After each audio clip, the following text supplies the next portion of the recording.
Hello, my fellow hunters, and welcome to another edition of Dealing with Players. This time, I'm here with 5 tips to get your game group to try classic RPGs. Yeah, that's a serious title. How about 5 tips to resurrecting relics? Because people type that into the search bar on YouTube all the time.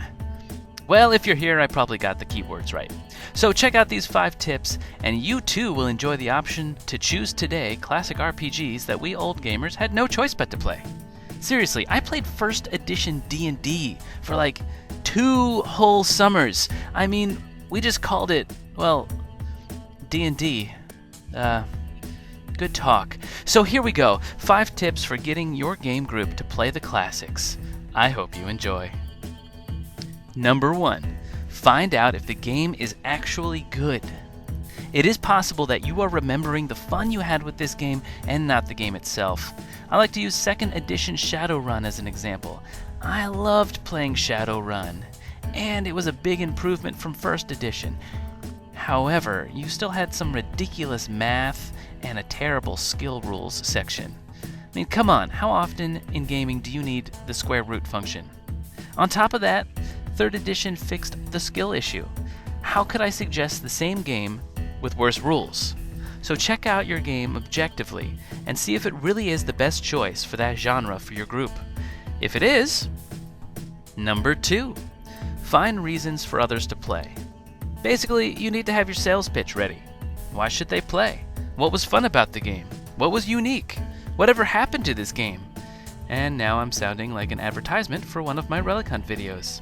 Still, you want to build value for this game with quality features and make it desirable. Think about the game from a new player's perspective. Get some sweet points. The more you can relate it to something they know, the better. Which leads me into number 3. Relate it to something they like. You want them to play 7th Sea? You tell them it's like the 3 Musketeers, or the Princess Bride, or even the Pirates of the Caribbean. Better yet, you take those 3, throw them in a pot, mix in some grog, and then you've got the 7th Sea. See how you can describe something with a reference? Pick a movie or book series that has done their genre well, and tell them that's the game in a nutshell. I say Shadowrun is similar to The Matrix, even if there are other movies that are better suited. Hello, Johnny Mnemonic, also with Keanu Reeves, but no one's ever heard of? I mean, in The Matrix, you got jacking in, you've got guns, the trench coats, the man. You need to paint the picture with something that they can connect with before you pull them over to your way of thinking. Which brings me to number 4, the power of a one-shot or a pre-made. All I'm saying, if I'm saying anything, is that pre-made one-shots are fun. That's all I'm saying. It doesn't matter the game, the genre, the system. You are about to get the best look for that game. It's the opening scene of an action movie in one night, and you are the star. It will be fun even if the game isn't for your group. And when you're talking about classic games, there are tons of one-shot pre-mades from all the years of gaming and conventions. Which brings me to number 5. Show them a review. I know, shameless plug for my own channel yet again, but it's true.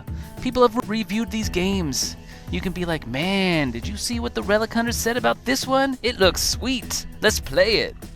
I mean, some other places do reviews too, like Dragon Magazine, RPG.net, therpgsite.com, RPG Geek, N-World, Reddit, TabletopGamingNews.com, other YouTubers like Don Forgecast, GameGeek.com, Will Wheaton, BoardGaming.com. I mean, there are those too.